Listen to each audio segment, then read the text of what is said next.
우리에게 주시는 하나님의 말씀은 마태복음 24장 36절 말씀입니다.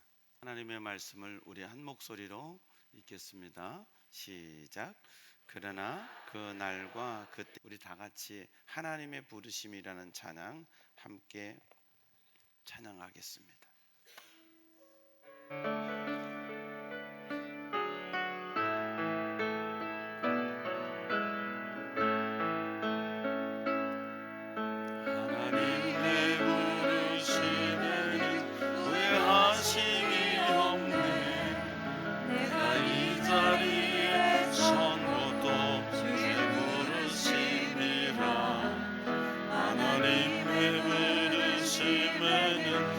쉴 수가 없네. 나를 부르신 하나님의 진실하심을 믿네. 날 부르신 듯 내 생각보다 크고 날 향한 길 나의 지혜로 증명 못하나 가장 좋은 길로 가장 완전한 길로 오늘도 날 이끄신 믿네.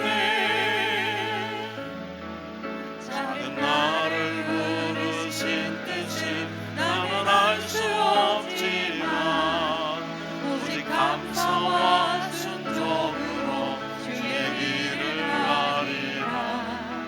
때론 내가 연약해져도 주님 날 도우시니 주의 놀라운 그 계획을 나는 믿으며 살리.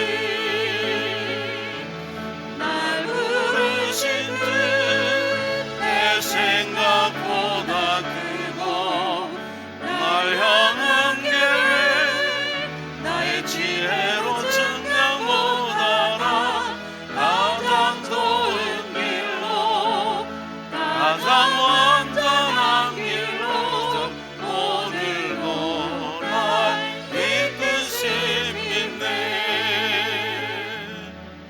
작은 나를 부르신 뜻을 나는 알 수 없지만 오직 감사와 순종으로 주의 길을 가리라.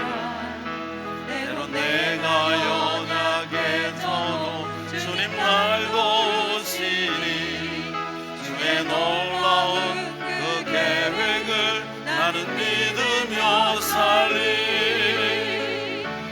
날 부르신 듯 내 생각보다 크고 날 향한 길 나의 지혜로 증명 못하나 가장 좋은 길로 가장 완전한 길로 오늘도 날 이끄신 믿네.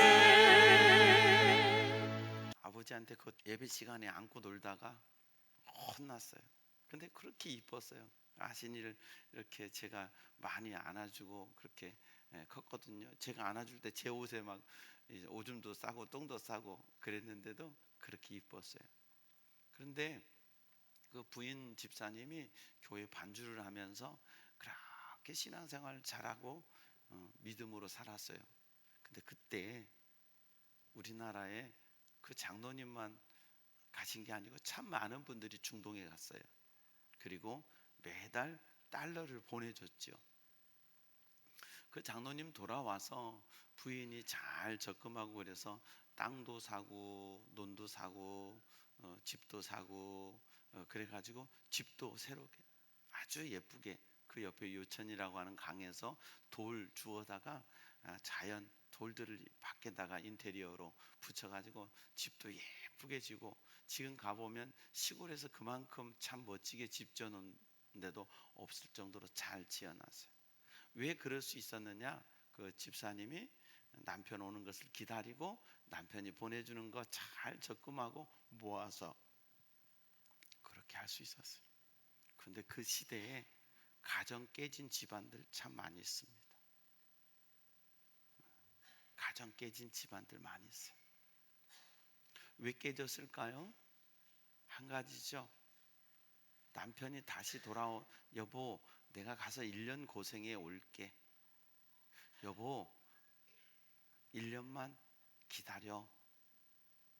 그 약속을 믿고 남편 올 때까지 기다리고, 때로는 외로워도, 때로는 힘이 들어도 남편 올 걸 믿고 기다렸던 부인은 남편 왔을 때 다시 집도 살 수 있고 돈도 살 수 있고 삶이 새롭게 달라지면서 행복하게 살 수 있었어요.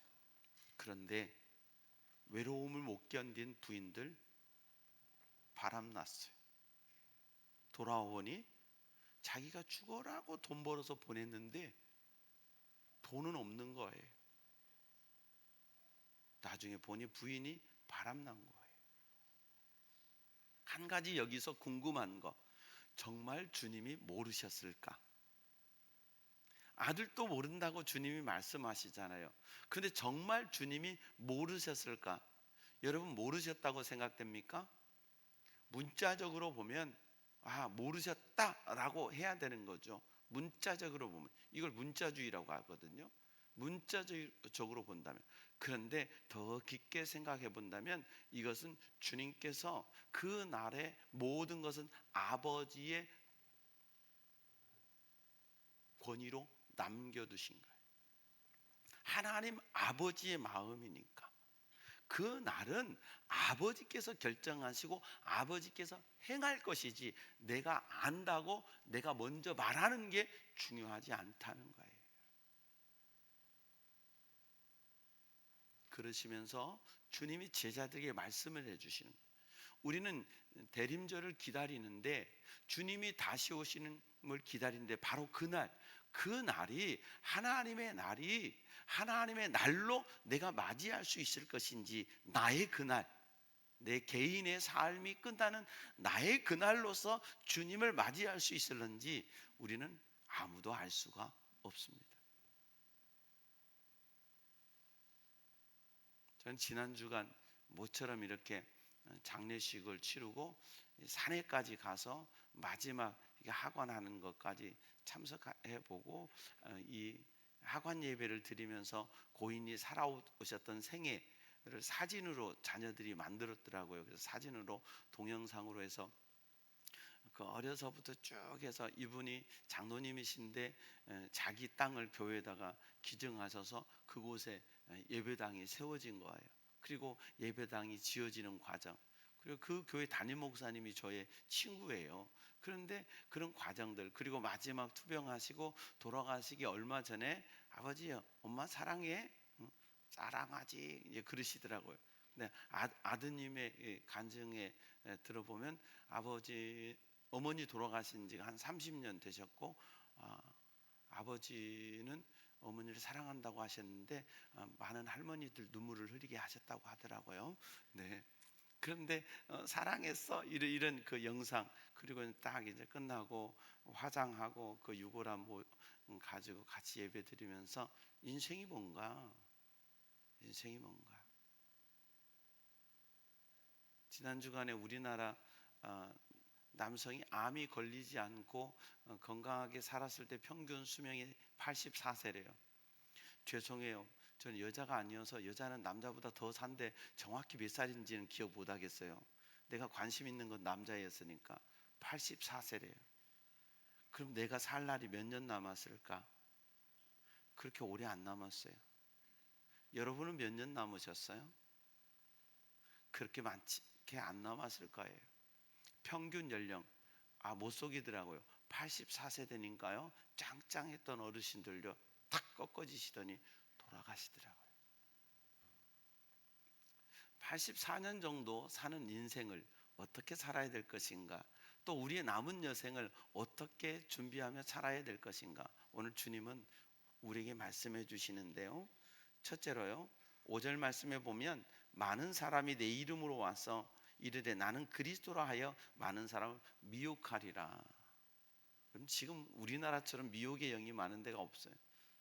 신천지, 하나님의 교회, 여호와의 증인, 뭐 이상한 건 진짜 많아요. 근데 문제는 과거에는 통일교 하나였잖아요. 이 세력이 커진다는 거예요. 신천지의 세력이 커지죠. 하나님의 교회의 세력이 커지죠. 마치 자기들이 건강한 교회인 것처럼 드러내놓고 자기의 신분들을 과거에는 위장했어요. 숨겼어요.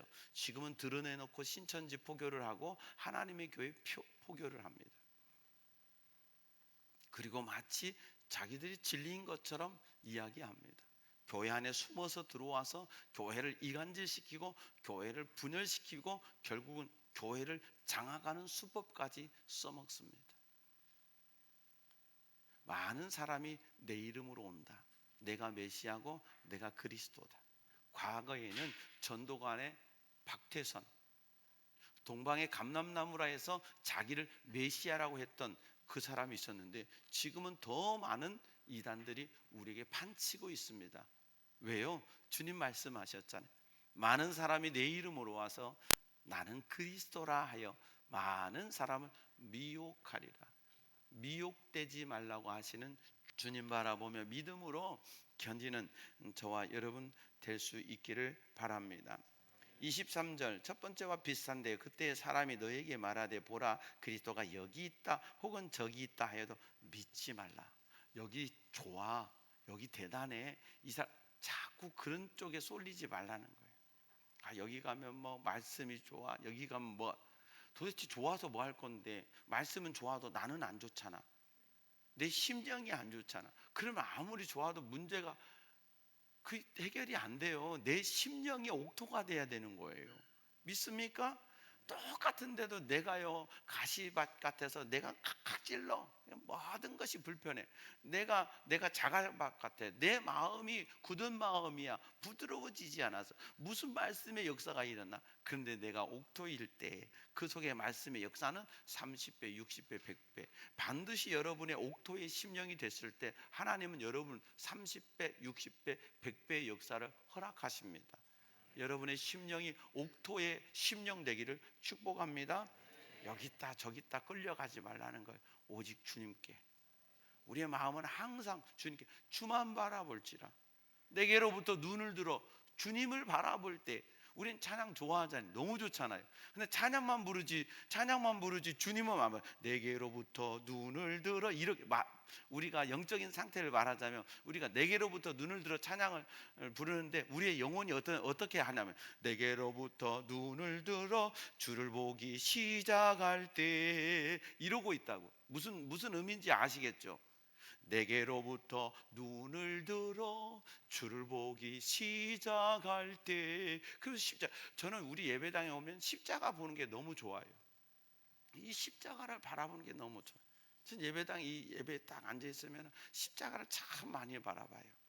저 십자가 너무 매끄러운 십자가 하지만요 주님이 지셨던 십자가는 이 매끄러운 십자가 아니라고요. 그 주님이 지셨던 십자가는요 피가 툭툭 묻어있는 거친 십자가라고요. 그러나 그 십자가에서 주님이 날 살리셨어요. 그 십자가에서 주님이 우리를 살리셨어요. 영원히 죽을 수밖에 없는 우리, 지옥 갈 수밖에 없는 우리, 죽음을 두려워하고 살아야 될 우리를 십자가를 통해서 천국 문을 열어주셨어요. 그래서 하나님의 자녀가 되게 하셔서 우리로 영원한 소망을 갖게 하신 그 주님의 십자가, 그 보혈의 십자가, 생명의 십자가, 구원의 십자가 바라볼 수 있는 저와 여러분 되기 바랍니다. 늘 십자가를 바라보자. 십자가. 사람 보지 마세요. 사람 보면 뭐 나와요? 그런 마음이 있잖아요. 인간은 그래. 내 인생을 책임질 분은 오직 주님. 그 주님만 의지하고 살아가는 저와 여러분 되기를 바랍니다. 42절에 주님 말씀하세요. 그러므로 깨어 있으라. 그럼 어떻게 그날을 준비하냐? 아무도 그러니까 깨어 있으라는 거예요. 긴장하라는 거죠.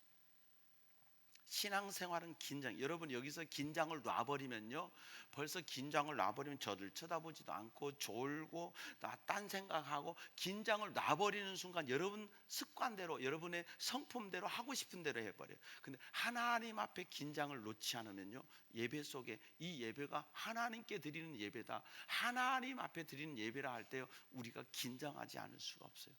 그 긴장이 있기를 바랍니다.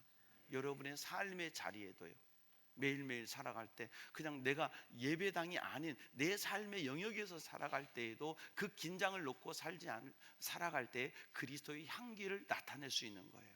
근데 한순간 긴장을 놔버리는 순간 한 잔에, 여러분 술 한 잔 먹는 게 무슨 죄입니까? 괜찮아요. 편하게 드세요.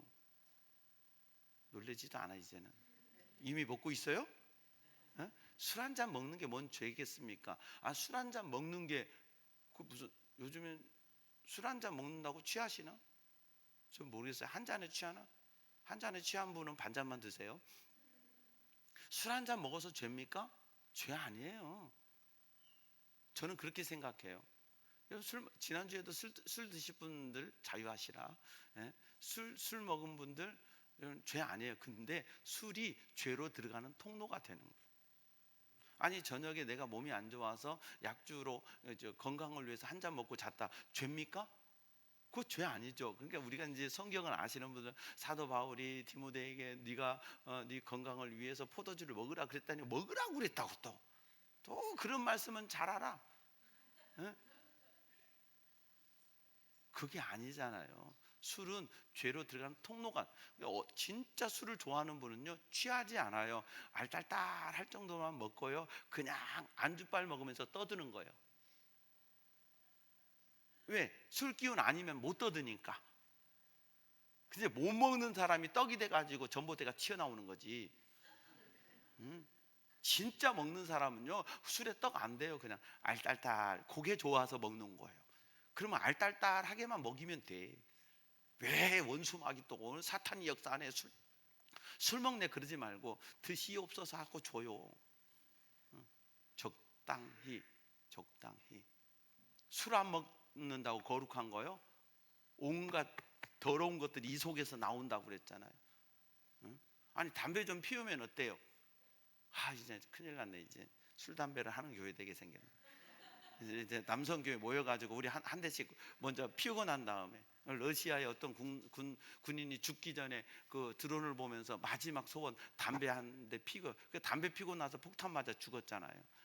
너무 비참하죠. 그래 마지막 담배 피고 우리 남성교회 하기 전에 한 대 빨고 난 다음에 할렐루야 시작합시다. 이건 또 아니잖아요. 근데 그게 죄가 아니라는 거예요, 여러분.